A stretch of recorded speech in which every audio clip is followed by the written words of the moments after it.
reconnect, live, laugh, in love, connections, dreams, getaway experiences.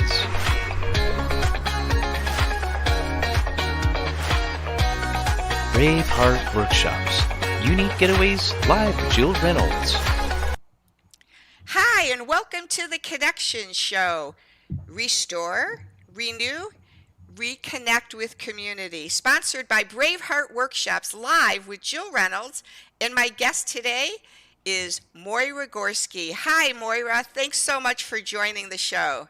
Oh, yeah. I'm so great to be here. Thanks for inviting me to be on. Well, I'm so grateful to have you on the show.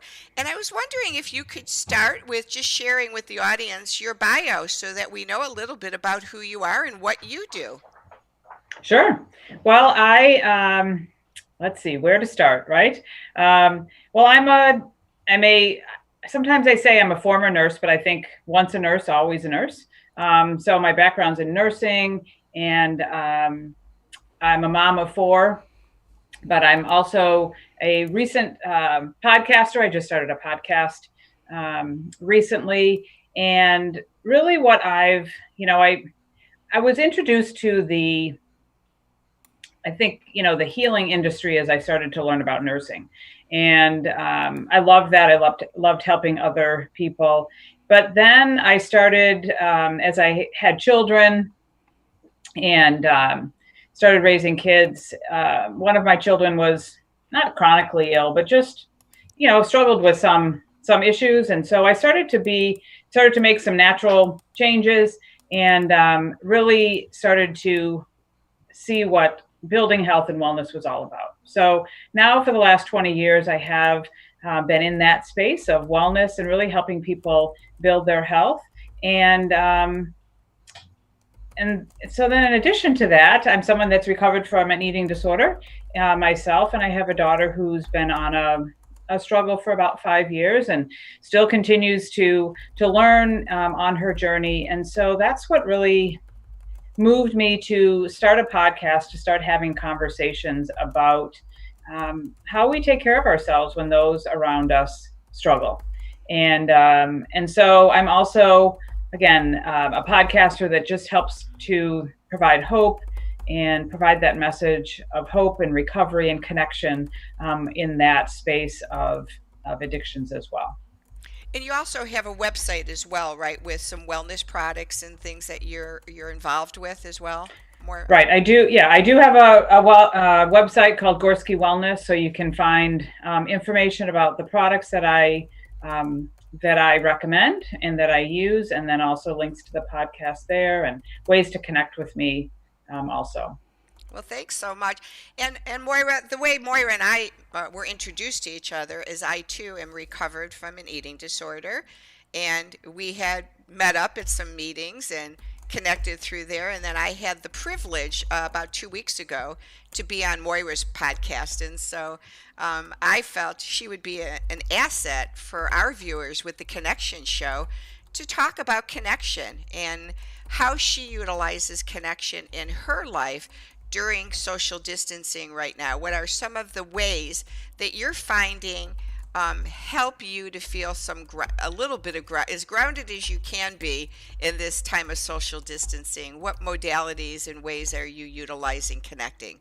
Mm-hmm. Yeah, it is. It's an interesting time, and I think what we've found in my house is that we are creatures of habit, and our habits have been disrupted here, and so our patterns, the things that we do, and so we're all, some of us are just trying to figure out new ways to be. And for myself, I find it really important just for connection to myself.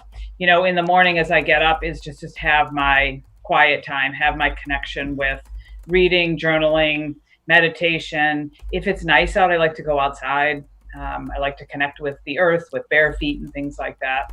So I find that that's been especially important during this time because, again, it's a little unsettling what's happening. And I find that when I start my day and, again, connect with me, connect with what I believe to be my higher power, and just connect and slow myself down, in the morning, that helps the day.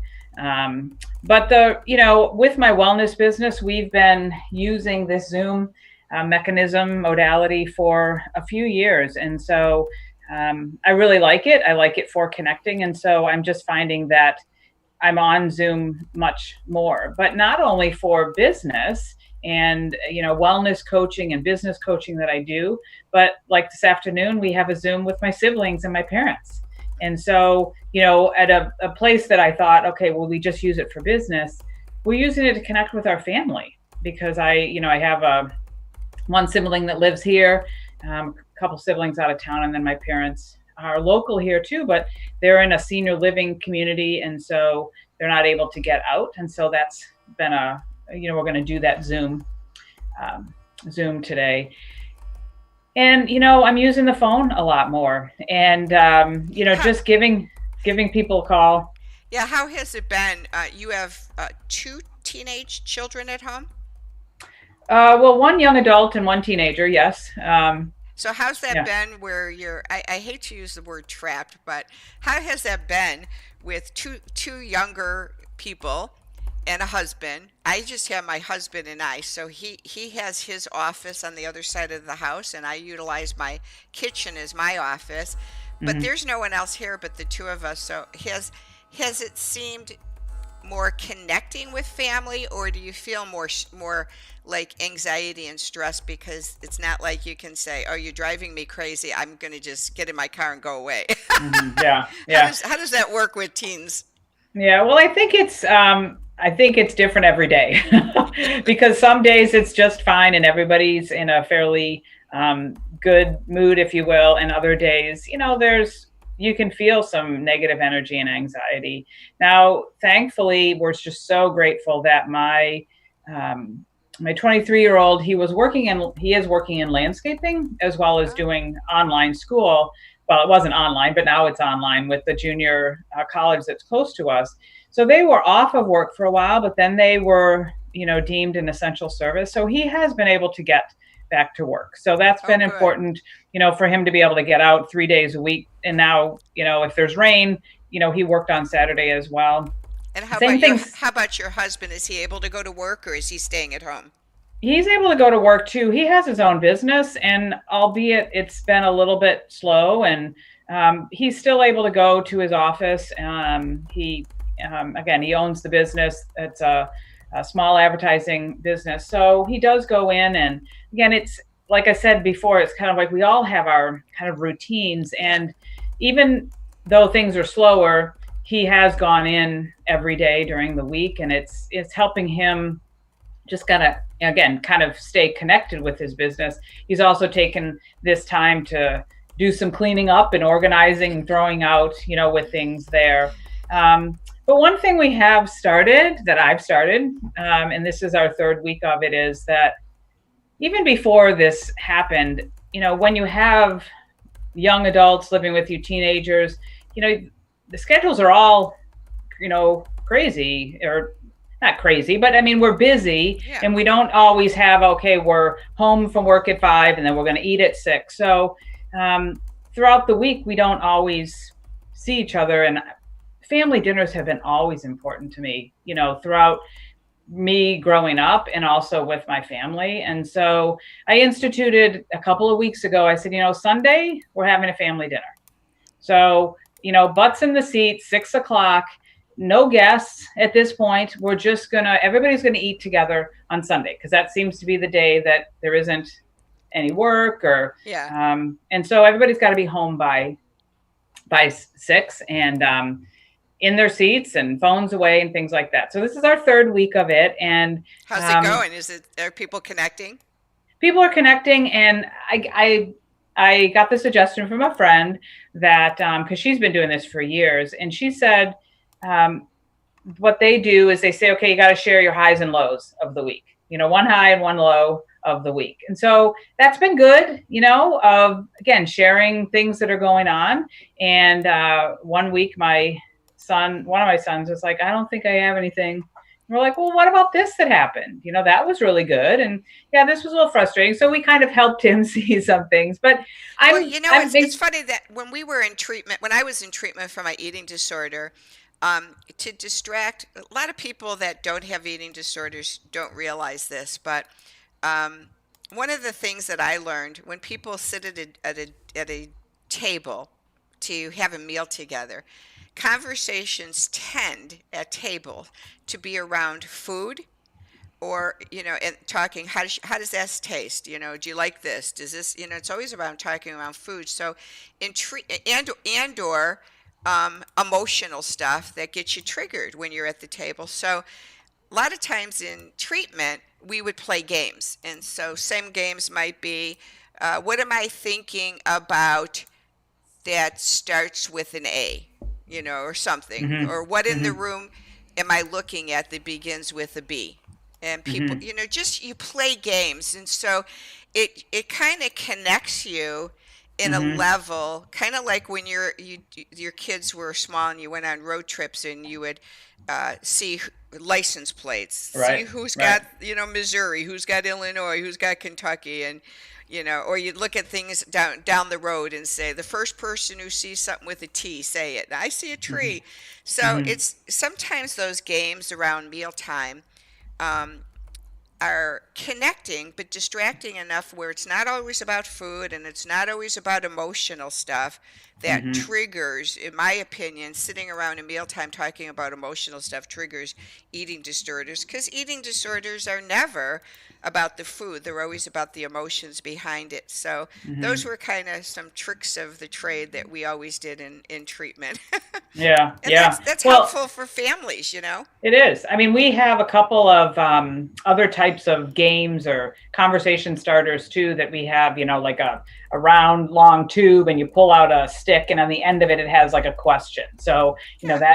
when or you pull up, a piece of paper out of this little box of, notes, and you read the note, and then again, how does that feel? How do you feel about that? And it's just like you said, a conversation starter. It Yeah. just kind of neutralizes things, but does make that really nice connection. Well, And the other one, when we did our burden release retreats with Dr. Laura Wood, she's trained in improv, and one of the favorite ones is to kind of do the old uh, grapevine story where someone starts a story and the next person does adds on, and you can go into all funny, and people laugh like crazy. You can go into so mhm, many directions. You can do a story for like 20 minutes and you just make it up, and mhm, each person gets like 3 minutes and then they pass it to someone else. And they're fun because you could start it more and then you pass it to your husband, and it doesn't even have to pass in a circle. You can be spontaneous, and you don't know who's going to be passed to the next, and they just have to keep the story going. And you could do those for 20 minutes and people start laughing because you make up the weirdest things on your stories. mhm. So Yeah, that's a good idea. And yeah. last week too, my son, he had been cleaning out his room, as again many of us are cleaning during this time, and he found a game. He found this little game that he had forgotten about. He thought maybe it was my oldest son's game, but he ended up playing it with his girlfriend, and and they were having fun with it. So he said, "I want to show you guys the game on Sunday on family night." I'm like, "Great, family dinner night." So after we had dinner last week, and we cleared the table, and then we played the game. So That's great. I thought it was really That's a neat. good way to connect. That really Hmm. is. So the second question I'd like to ask you is, when you look at 2020 for yourself, and we only have like, oh gosh, 6.5 months left to 2020, believe it or not. I hate to say that. What Mm. would you say is a dream you might have in 2020? In any aspect of your life? What's a dream you would have? I really, um, I love to travel. And we have not really traveled the last couple years for various reasons. And we may have gone to Michigan once, but just like traveling, like some of your retreats, like to Aruba or to a warm location or a place that we can just kind of go and, kind of disconnect, if you will. So I'd love to, as things continue to open up, and, you know, I'd really love to do some traveling. this year, and really dreams kind of put together with my goals. Really, I have a dream of again just growing my impact.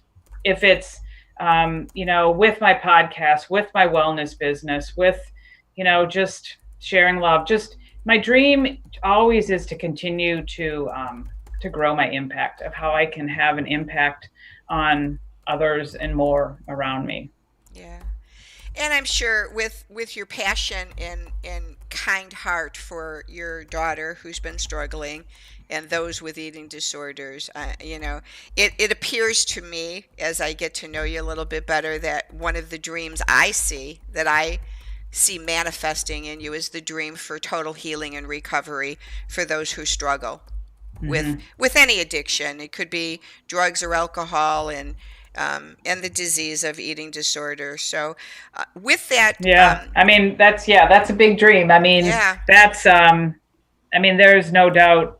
I mean, even a couple of nights ago, my couple of us were talking here in the home and about my daughter, and that's what my husband said. I just pray that she will be completely healed. Yeah. And I know the struggle that you've had, as you shared so openly on my podcast, and so many others, and my daughter and myself. I mean, truly, and I've seen other addictions, and I would love that. That would be that's a big dream, to just have that complete healing for those that struggle.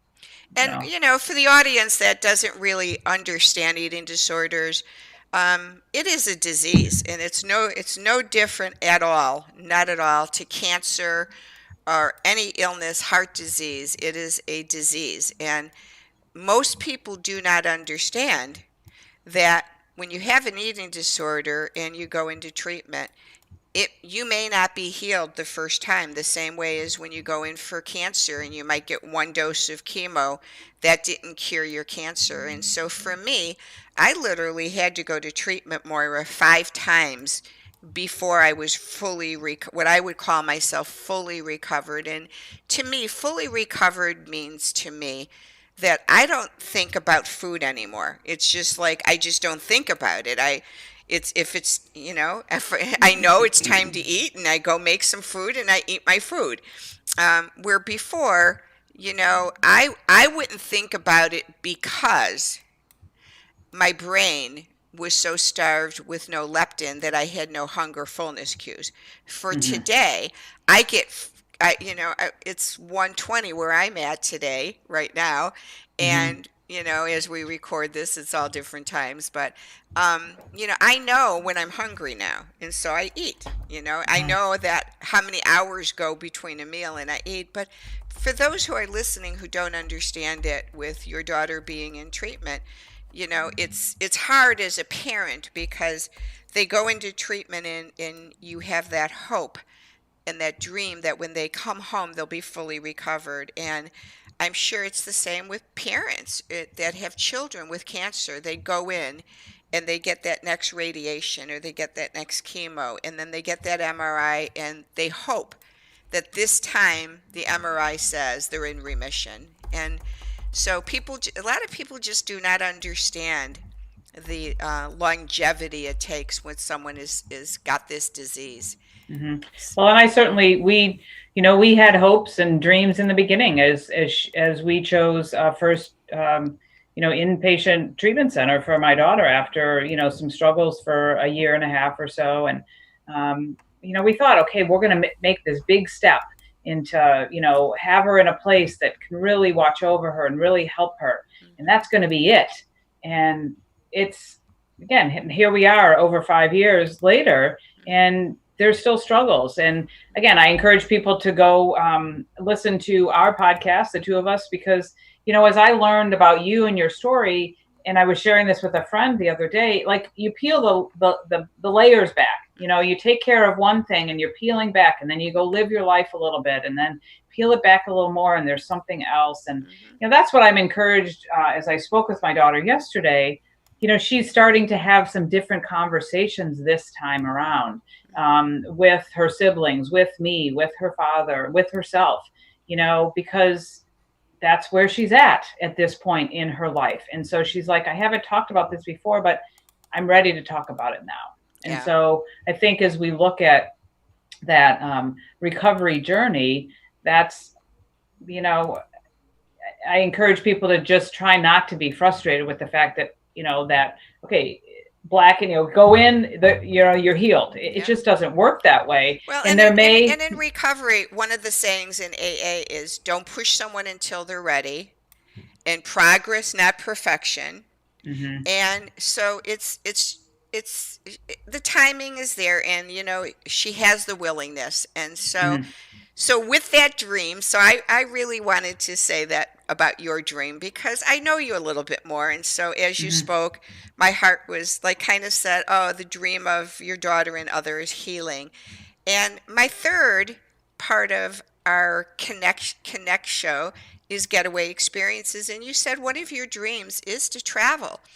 And so what would and I want the audience to know I define getaway experience as an opportunity to do a getaway with an experience in mind that when you come home, it will not feel like you went on personally like you went on a vacation as much as it will feel different than what a vacation might have been with, say, your family.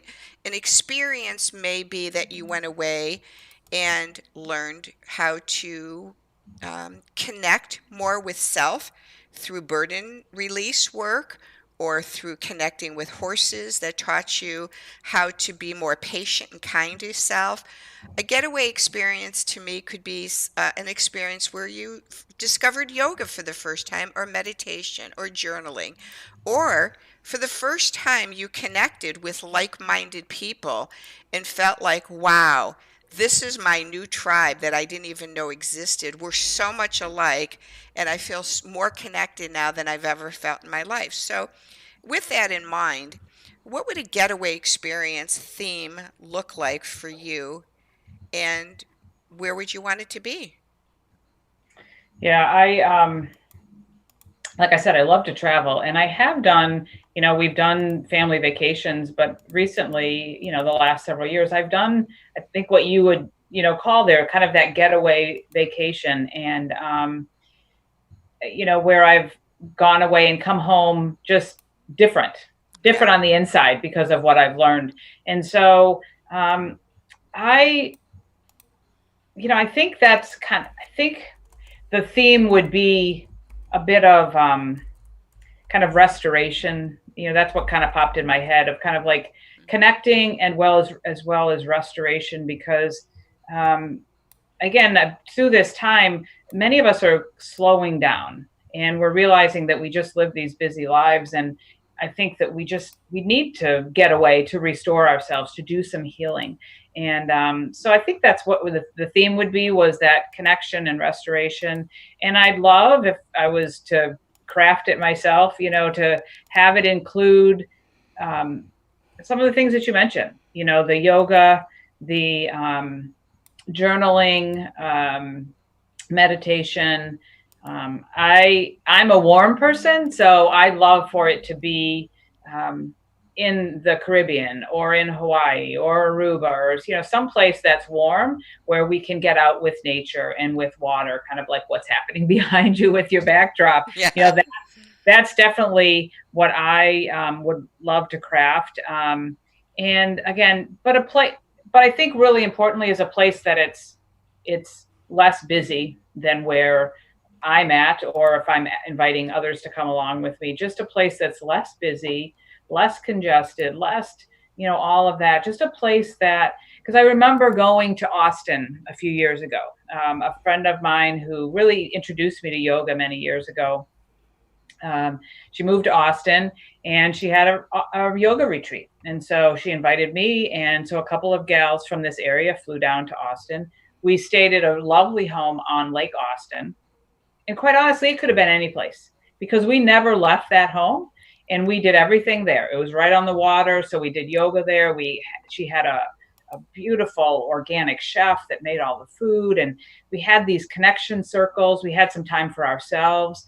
We had a fire where we burned things, and it was just so neat that I went for yoga, but I came home so, again, restored and fulfilled. And I believe that what I've learned is when I meet other people like you or these other women that I've met on these retreats or these getaways or whatever you want to call them, I learned that everybody's got a story.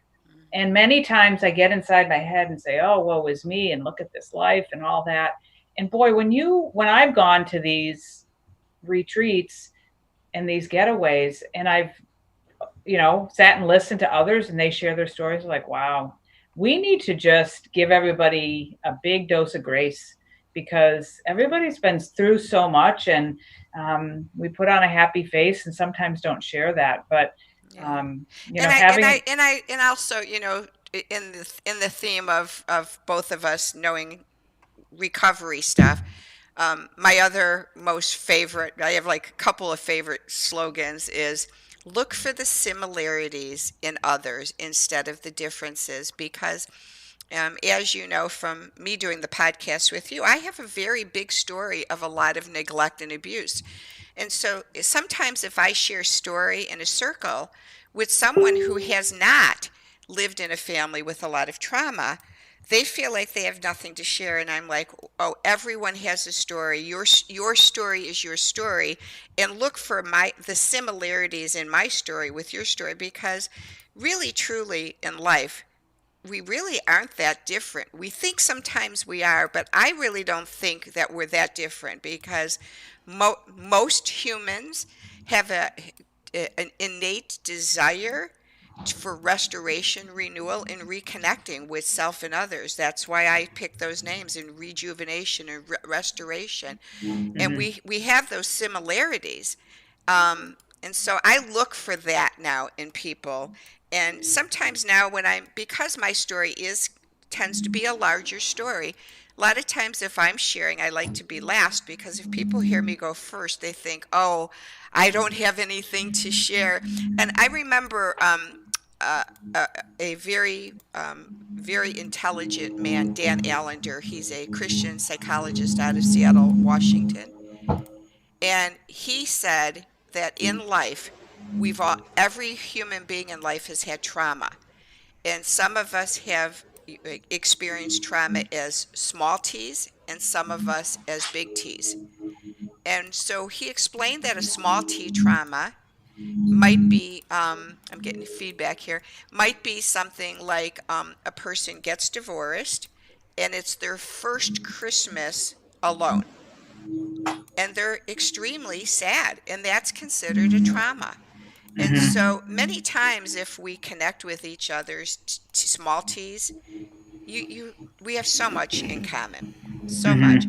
So in closing, I would ask you, Moyra, what would you say would be your 2 must-have apps on your cell phone should you ever have to delete all your apps and you only get to keep 2? Which 2 would you keep?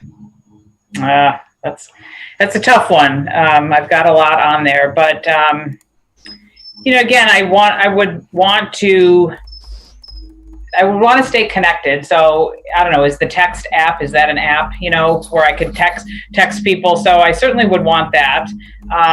But I love, again, since I love to travel, and I love to hear other people's feedback. I love the TripAdvisor app.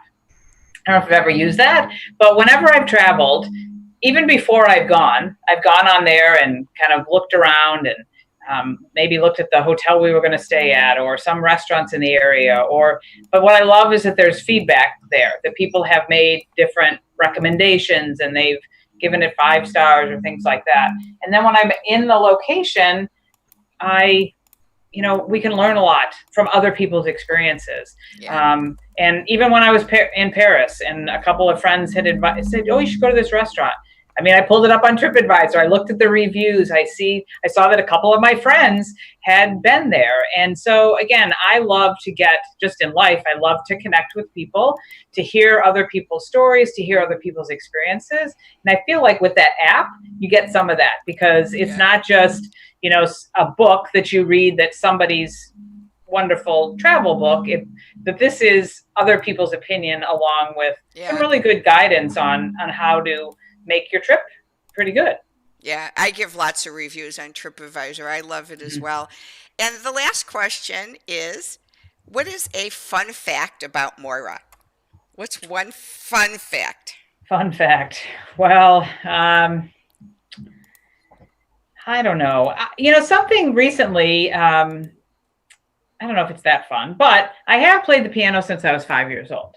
Now, I don't play as much as I used to, but I didn't realize that some people didn't know that. I mean, my sister, I have two older sisters, and one of them was playing the piano and learning the piano as I was growing up. And apparently, I don't remember this, I kept asking, I wanted to take lessons. And even though I wasn't really old enough for the teacher, she said, okay, we'll get you started at age 5 because I'm teaching your sister.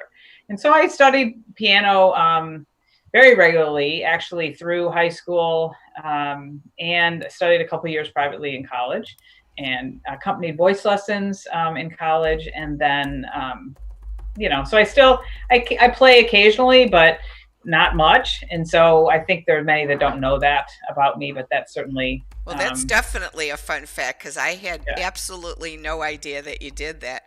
Well, what I'm going to do for the audience is put Moira's bio on the screen so that everyone knows who she is and her picture. And it has the way to contact Moira. She is doing her podcast. So if any of you viewers have had struggles with or healing with, or family members who have had eating disorders, please reach out to Moira too for her podcast and follow her on Facebook. So that would be her bio. And so I just appreciate you coming on with me on a Sunday afternoon. I know you've got your 6 o'clock dinner tonight and you got to go visit mom and dad. So thank you so much for joining in. And before we close, I'd just like the viewers to know that the Connection Show is going one step further on Monday evenings, and we begin actually tomorrow evening for the Connection Show gathering live on Zoom, where it would be a gathering where we're hoping that the audience will come onto the Zoom. I'll be posting the Zoom link on the Facebook pages, Braveheart Workshops, and the Facebook page, Connection Dreams and Getaway Experiences. And it's our desire that those of you will come on every Monday where we can connect, share, grow closer together, share story, and build those intimate and closer friendships so that if indeed one day you would want to do a getaway experience, you would not go not knowing someone. So we do hope that you'll come on. It's open to everyone 18 and over. And we really hope that you'll join us and let your friends know too. So Moira, I don't know if you're available tomorrow night evening. It's going to be 7 p.m. Central Standard Time for about 1 hour. And I'll be putting that up. If you have girlfriends or friends or family members, anyone that wants to join in, it's just a really wonderful platform where we can build more friendships and more connections during this time. So we hope to see you tomorrow evening, 7 p.m. Central Standard Time on the Connection Show gathering. So thank you very much for being with us, Moira. You have a wonderful day today with your family. And thank you. We look forward to hopefully seeing you tomorrow night. Yep, absolutely. Thanks for having me, and great to connect with all of you. Thank you so much. Bye now. Bye-bye. Let's connect now. We can dream together to renew, restore, and reconnect with wellness in our life. Go to braveheartworkshops.com. Join me for weekly Zoom connections on Facebook at facebook.com Braveheart Workshops. Thanks so much for joining the show, and we look forward to seeing you on Monday nights.